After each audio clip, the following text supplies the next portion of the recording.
Is the mechanical process of test-driven development still relevant when AI can quickly generate most of the tests?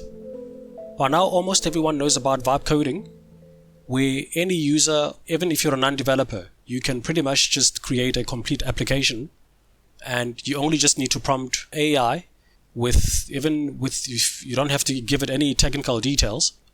And then there's also Spec Driven Development, and the idea here is to be much more specific in guiding AI so that it can generate high quality code. Is it still worth a developer's time to follow TDD, the strict regime of test-driven development, when there's now the option of just jumping straight into code? So AI can do the work of checking the code. So however you generated the code, if you've just been typing it, if you've got legacy code, it can quickly check for any issues, and then it can also, if your code base doesn't have any tests, it can generate comprehensive test suite. Now the main benefit of TDD is that the software design and quality is improved. So as you are writing the code, you are improving just the baseline quality, and you are not waiting for problems to pop up much later on, or when this code is in production. I think there are studies done on this as to how much more it costs to fix a bug further down the line since it's been developed. So with TDD, testing is not a second-class citizen. It's not an afterthought, but it's a core part of the design on a lower level specification. So it's actually one of the key parts of best practices, best software practices to follow. Now we're going to just use an example. We're going to use the good old financial application. This is going to be a loan approval.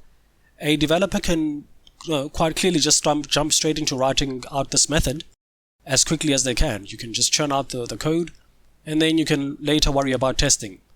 The worst case, if you are this sort of developer, is that when this code is in production, there's always going to be a bug that after some investigations, you might eventually track and see what caused this bug. But obviously you would have spent a lot of time. It might have taken a couple of sprints. So quite clearly this is expensive. Again, the main key benefits of trust-driven design is to save all that time and cost by actively preventing the bug in the first place. By writing tests first, the developer is forced to think about all the scenarios this method is going to need to handle before jumping straight into implementation. So in theory, this leads to better design methods, clearer APIs, and then you don't get surprises much later on. So as a quick demo of TDD, I will use Copilot to roleplay as a developer doing it manually. Developer would write the test first, then implement the code to pass the test. Of course, this is only a demo where Copilot did this pretty quickly. I didn't have to spend the time going through the red-green refactor. So in real life, or maybe let's say before the coding assistance became available, this would have taken a much longer time since the developer is doing all the manual work. So if we were to fast forward to today with the benefit of having all these coding assistants, AI can generate any code quickly. It can also generate tests, and it can do a whole lot of them just in a couple of seconds. Now the question becomes, is test-driven development still needed as a strict practice? In other words, what's the real value of test-driven development? One of the common turnoffs with TDD, especially for developers who need to be convinced of its benefits, is this notion that testing eats into the actual coding time. Many people just really want to just jump straight into the implementation, see something working. They write the code first, and then maybe later on test. So just as a reminder, classical TDD, if we were to follow this rigorously, you must first write the test must fail, only then you write the code to make this method pass. Then the tests are supposed to drive the design. TDD is naturally going to force you to consider the positive cases, the negative cases, boundary conditions, exceptional scenarios. Going through that process usually results in methods that are much more focused, they're not ambiguous. So if you were actually to strip it down, one of the main outcomes of TDD, you end up with a very, very, very clear specification for a method. So you're not writing code quickly hoping it works and then you reacting to bugs. Now, here is where AI is going to change this entire equation.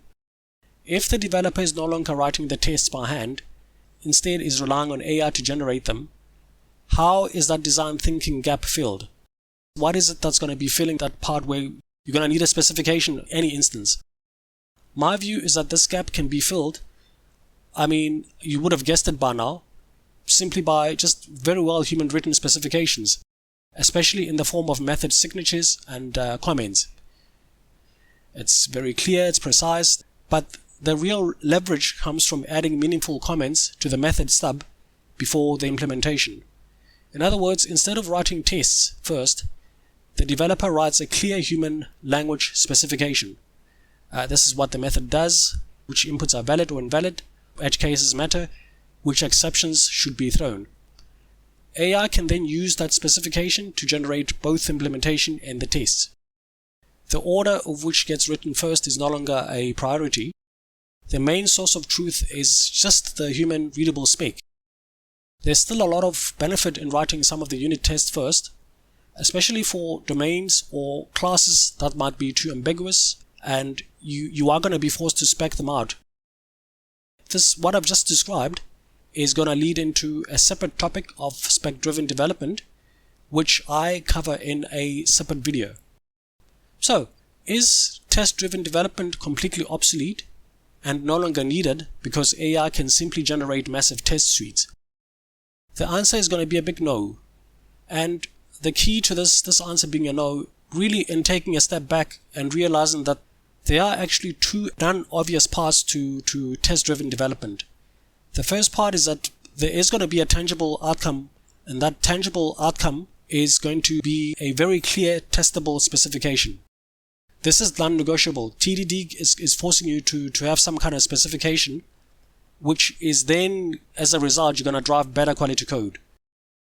Again, the main point to drive home here, if you were to refactor or rewrite your code later, you still have the specification, what is typically called as regression testing. So you're testing against something or an expectation. The second part to test-driven development, the second non-obvious part is going to be that mechanical process of doing the boring parts of the red-green refactor. And I would think this is the part that would turn most developers off, because you're going through, it might appear that you're going through around in circles and you are eating up a lot of the time. Most developers would find it hard to separate these two abstract or non-obvious parts, and which is why it might be a little bit difficult to sell this TDD to completely new developers.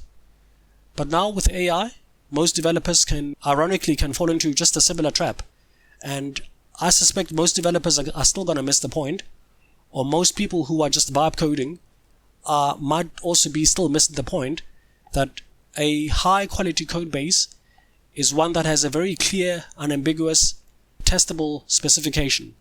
So ultimately, a clear specification is always going to be needed. So whether you're using AI or you're not using AI, spec-driven development appears to be the best substitute for classic TDD.